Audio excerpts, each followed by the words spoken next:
UP police परीक्षा में आने वाले बहुत ही मोस्ट इंपॉर्टेंट संविधान के जो क्वेश्चन है उनके बारे में बात कर लेते हैं। फटाफट से जान लेते हैं जो परीक्षा में आपके जो क्वेश्चन आएंगे इनमें से आपके क्वेश्चन आने की संभावना, तो फटाफट से जान लेते हैं। जो पहला क्वेश्चन है आपका, संविधान सभा की प्रथम बैठक कब हुई थी? तो संविधान सभा की जो प्रथम बैठक है वो आपकी 9 दिसंबर 1946 में हुई थी प्रथम बैठक।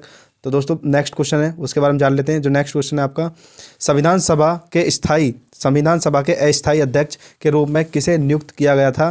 तो संविधान सभा के अस्थायी जो अध्यक्ष थे वो थे डॉक्टर सच्चिदानंद सिन्हा। नेक्स्ट क्वेश्चन है आपका, संविधान सभा के स्थायी अध्यक्ष किसे बनाया गया था? पहले अस्थायी थे, अब आपके जो है वो है पहले अस्थायी थे, अब स्थायी अध्यक्ष हैं। तो स्थायी अध्यक्ष थे वो थे doctor Rajendra Prasad. Next question है आपका, प्रारूप समिति के अध्यक्ष कौन थे? तो प्रारूप समिति के अध्यक्ष थे doctor Bhimrao Ambedkar. Next question है, संविधान सभा के अंतिम रूप से संविधान को कब पारित कर दिया गया? तो इसका जो सही आंसर है वो है 26 नवंबर 1949 को इसे बनाकर तैयार कर दिया गया। नेक्स्ट है आपका, भारतीय संविधान किस दिन से पूर्णतः लागू हुआ था? तो भारतीय संविधान आपका 26 जनवरी 1950 से पूरी तरह से पूरे भारत में लागू हो गया था। नेक्स्ट है, भारत कब गणतंत्र बना यानी भारत कब गणतंत्र बना? तो वो है आपका 26 जनवरी 1950 को हम गणतंत्र दिवस मनाते हैं। तो जब हमारा संविधान लागू हुआ था उसी दिन को हम गणतंत्र दिवस के रूप में मनाते हैं। नेक्स्ट है, भारतीय संविधान के किस भाग को उसकी आत्मा की संज्ञा दी गई है? तो वो है आपका भारत के संविधान की जो प्रस्तावना है उसको भारतीय संविधान की आत्मा कहा जाता है। नेक्स्ट क्वेश्चन है, संविधान सभा ने राष्ट्रीय गान को कब स्वीकार किया? तो भारतीय संविधान सभा ने राष्ट्रीय गान को कब स्वीकार किया? तो सही आंसर है 24 नवंबर 1950 को स्वीकार किया। नेक्स्ट क्वेश्चन है, भारतीय नागरिकों को प्राप्त मूल अधिकारों की संख्या कितनी है? तो मूल अधिकारों की संख्या कितनी? 6। पहले कितनी थी? 7 थी। जो संपत्ति के अधिकार को हटा करके कानूनी अधिकार बना दिया, लेकिन अब जो बचे हैं वो 6 ही मूल अधिकार बचे हैं दोस्तों। नेक्स्ट है, संपत्ति के अधिकार को किस संविधान संशोधन के द्वारा हटा दिया गया? तो संविधान का 44वें संशोधन द्वारा भारतीय संविधान से संपत्ति का जो अधिकार था उसको हटा दिया गया है। नेक्स्ट क्वेश्चन है दोस्तों, मूल अधिकारों का रक्षक किसे कहा जाता है? तो मूल अधिकारी को रक्षक जो कहा जाता है वो आपका सर्वोच्च न्यायालय और जो आपका है दोनों यानी कि सर्वोच्च न्यायालय और आपका संसद दोनों को कहा जाता है। नेक्स्ट क्वेश्चन है आपका, किस अनुच्छेद के द्वारा 6 से 14 वर्ष तक के बच्चों के लिए शिक्षा का अधिकार का मूल अधिकार माना गया है? तो वह अनुच्छेद आपका अनुच्छेद 21 के तहत माना गया है। क्वेश्चन नंबर 14 है, लोक कल्याणकारी राज्य की अवधारणा किससे में नियत है? तो आपका जो सही आंसर है वो है आपका राज्य के नीति के निर्देश तत्व यानी कि वी आपका सही आंसर है। 15वां क्वेश्चन है, संविधान सभा का अनुच्छेद 40 राज्य को निर्देश देता है कि वह क्या है? वह है ग्राम पंचायतों का संगठन करें, यह आपको निर्देश देता है। क्वेश्चन नंबर 16 है, संविधान में मूल कर्तव्यों को शामिल करने की प्रेरणा किस देश के संविधान से ली गई है? तो वह आपके रूस के देश से लिया, मौलिक कर्तव्यों को जो लिया रूस के संविधान से लिया गया है। क्वेश्चन 17 है, संविधान में मूल कर्तव्यों की कुल संख्या कितनी है? तो वो आपकी 11 है। संविधान में मूल कर्तव्यों की संख्या 11 है। क्वेश्चन 18 है, संविधान में मूल कर्तव्यों को किस समिति के अनुसंज्ञा के आधार पर शामिल किया गया है? तो वह है स्वर्ण सिंह समिति के आधार पर शामिल किया है। क्वेश्चन 19 है, भारतीय संघ की शक्ति किसमें निहित है? तो भारतीय संघ की शक्ति है वो राष्ट्रपति में निहित है। राष्ट्रपति भारत का सबसे बड़ा पद होता है, तो भारत की संघ की जो शक्ति राष्ट्रपति में निहित है। क्वेश्चन 20 है, राष्ट्रपति के निर्वाचन मंडल में शामिल होते हैं कौन कौन शामिल होते हैं? तो इसमें संसद के दोनों सदनों के निर्वाचित सदस्य एवं राज्य की विधानसभाओं से निर्वाचित सदस्य इसमें भाग लेते हैं, वही वोटिंग करते हैं। क्वेश्चन 21 है, राष्ट्रपति के कार्यकाल की अवधि क्या होती है? राष्ट्रपति कार्यकाल की अवधि 5 वर्ष तक होती है। क्वेश्चन 22 है, राष्ट्रपति के चुनाव के लिए कौन सी विधि अपनाई जाती है? राष्ट्रपति के चुनाव के लिए बहुत मोस्ट इंपॉर्टेंट सवाल है दोस्तों। तो इसके चुनाव के लिए ये सभी अनुपातिक प्रतिनिधित्व, एकल संक्रमणीय और अप्रत्यक्ष मतदान, ये सभी जो नीतियाँ वो अपनाई जाती हैं, विधि अपनाई जाती है। क्वेश्चन है आपका 23, निर्विरोध चुने जाने वाले राष्ट्रपति हैं कौन है? जो निर्विरोध चुने थे वो हैं आपके नीलम संजीव रेड्डी, ये निर्विरोध राष्ट्रपति बने थे। क्वेश्चन 24 है, राष्ट्रपति पर महाभियोग का आरोप संसद के किस सदन द्वारा लगाया जा सकता है?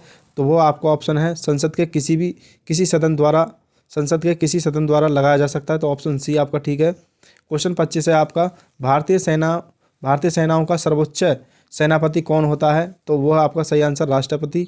भारत की तीनों सेनाएं जल, थल और वायु सेना का सर्वोच्च जो सेनापति होता है वो राष्ट्रपति कहलाया जाता है। क्वेश्चन 26 है, भारतीय संविधान के अनुसार संघ की कार्यपालिका शक्ति किसमें निहित है? तो वो सही आंसर है आपका राष्ट्रपति। 27 क्वेश्चन है आपका, उपराष्ट्रपति के निर्वाचक मंडल में शामिल हैं तो कौन कौन शामिल है? वो है आपका राज्यसभा एवं लोकसभा के सदस्य इसमें भाग लेते हैं। क्वेश्चन 28 है, राष्ट्रपति राज्यसभा के कितने सदस्यों को मनोनीत करता है? तो सही आंसर है आपका 12 सदस्यों को राष्ट्रपति राज्यसभा में मनोनीत कर सकते हैं। क्वेश्चन 29 है आपका, भारतीय संसद के ऊपरी सदन को कहा जाता है? तो भारतीय संसद के ऊपरी सदन को क्या कहा जाता है? तो उसको कहा जाता है राज्यसभा। राज्यसभा ऊपरी सदन होता है और लोकसभा जो होता है वो इससे नीचे का सदन होता है। क्वेश्चन 30 है, प्रधानमंत्री की नियुक्ति कौन करता है? तो सही आंसर है वो आपका राष्ट्रपति। प्रधानमंत्री की नियुक्ति राष्ट्रपति करते हैं। क्वेश्चन है 31, यदि प्रधानमंत्री या कोई अन्य मंत्री सदन का सदस्य नहीं है तो उसे पद पर बने रहने के लिए कितने दिनों के अंदर संसद का सदस्य बनना आवश्यक है?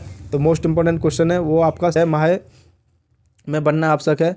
फिर क्वेश्चन है आपका 32 है, मंत्रिपरिषद सामूहिक रूप से किसके प्रति उत्तरदायी है? तो ये सही आंसर है। इसमें आपका जो सही आंसर है वो आपका लोकसभा, तो लोकसभा का उत्तरदायी है, ये आपका सही आंसर है। फिर है 33वां, लोकसभा की अधिकतम सदस्य संख्या हो सकती है, कितनी हो सकती है? अधिकतम जो संख्या वो कितनी हो सकती है लोकसभा के अंदर? तो अधिकतम 552 हो सकती है। 34वां क्वेश्चन है, राज्यसभा की अधिकतम सदस्य संख्या क्या होती है? राज्यसभा की कितनी हो सकती है अधिकतम संख्या? तो राज्यसभा में अधिकतम संख्या 250 हो सकती है। क्वेश्चन 35 है, किसी विधेयक को धन विधेयक के रूप में कौन प्रमाणित करता है? तो सही आंसर है वो है आपका लोकसभा अध्यक्ष। क्वेश्चन 36 है, केंद्र सरकार का प्रथम विधि अधिकारी कौन होता है? तो सही आंसर है आपका महान्यायवादी जो होते हैं वो केंद्र सरकार का प्रथम विधि अधिकारी होते हैं। क्वेश्चन है आपका 37 है, संघ राज्य क्षेत्रों का प्रशासन कौन चलाता है? तो वो राष्ट्रपति द्वारा नियुक्त प्रशासक के द्वारा चलाया जाता है। क्वेश्चन 38 है, भारत के प्रथम राष्ट्रपति कौन थे? तो भारत के प्रथम राष्ट्रपति डॉक्टर राजेंद्र प्रसाद थे। क्वेश्चन 39 है, स्वतंत्र भारत के पहले भारतीय गवर्नर जनरल कौन थे? तो वो आपका सही आंसर है ऑप्शन ए चक्रवर्ती राजगोपालाचारी। ये मोस्ट इंपॉर्टेंट है, आपको इसे याद कर लेना है। क्वेश्चन 40 है, राष्ट्रपति द्वारा लोकसभा तथा राज्यसभा में मनोनीत किए जाने वाले सदस्यों की संख्या कितनी है? तो वो है आपका सही आंसर है 2 से 12 तक हो सकती है। लोकसभा के द्वारा जो सदस्य राष्ट्रपति द्वारा लोकसभा तथा राज्यसभा में जो मनोनीत सदस्य हैं वो लोकसभा में दो सदस्यों को मनोनीत राष्ट्रपति कर सकते हैं और राज्यसभा में 12 को कर सकते हैं। क्वेश्चन 41 है, लोकसभा एवं राज्यसभा के 2 अधिवेशनों के बीच अधिकतम कितने समय का अंतर होना चाहिए? तो सही आंसर है वो 6 माह का अंतर होना चाहिए। क्वेश्चन 42 है, राज्य की कार्यपालिकाओं का प्रमुख कौन होता है? तो राज्य की कार्यपालिकाओं का जो प्रमुख होता है वो राज्यपाल होता है। क्वेश्चन 43, संविधान के अनुसार विधानसभा के सदस्यों की अधिकतम संख्या होती है तो कितनी होती है? तो सही आंसर है आपका 500 इसमें आंसर है। फिर है 44वां है, वर्तमान में भारत में कुल कितने राज्यों में विधान परिषदें विद्यमान हैं? तो सही आंसर है आपका 6 राज्यों में विधान परिषदें विद्यमान हैं।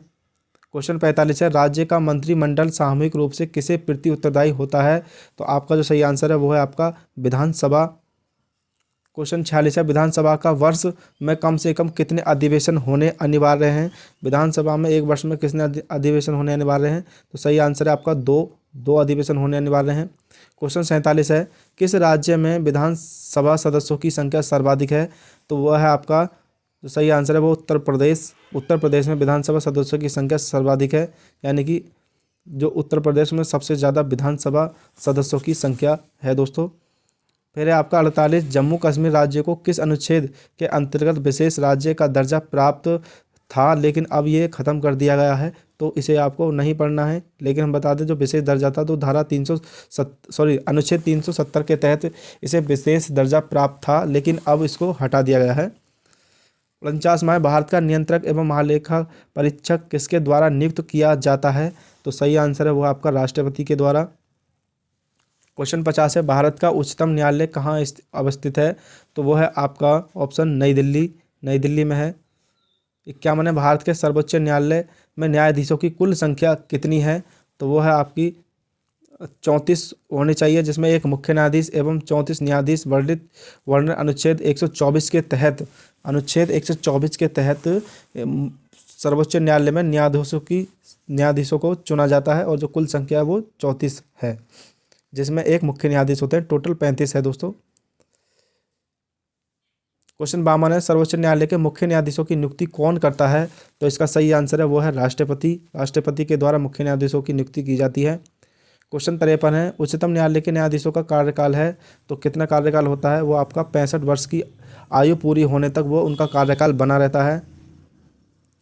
54 में सर्वोच्च न्यायालय के प्रथम मुख्य न्यायाधीश हैं, तो वो कौन है? वो हैं हीरालाल जे कानिया, ये प्रथम मुख्य न्यायाधीश थे। अब 55वां क्वेश्चन है, वर्तमान में भारत में उच्च न्यायालयों की कुल संख्या कितनी है? तो पहले 21 थी, लेकिन वर्तमान की बात करें तो अब 25 हो गई है। अब जो उच्च न्यायालय हैं, वर्तमान में उच्च न्यायालय 25 हैं दोस्तों, ये गलत है, अब 25 हो चुके हैं।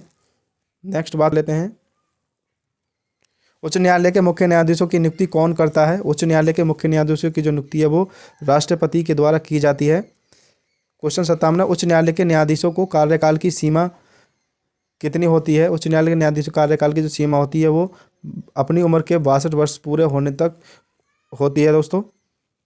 58वां है, किस उच्च न्यायालय की आधिकारिकता सर्वाधिक क्षेत्रों पर है? तो वो है आपका गुवाहाटी।